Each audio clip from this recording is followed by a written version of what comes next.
Magandang umaga mga kasama, welcome back sa aming mini vlog dito sa probinsya ng Thailand.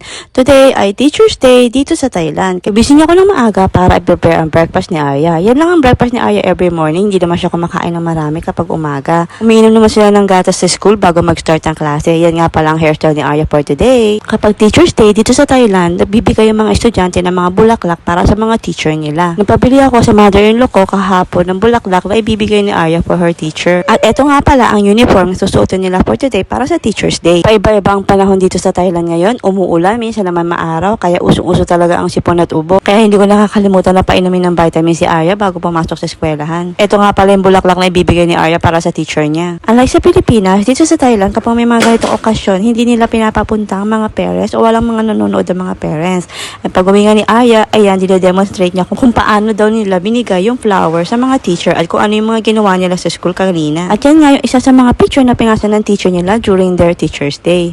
At pagdating nga ng hapon, bumisita kami ulit sa farm namin. Yun lang po ang ating video for today. Thank you for watching. Kapkon ka!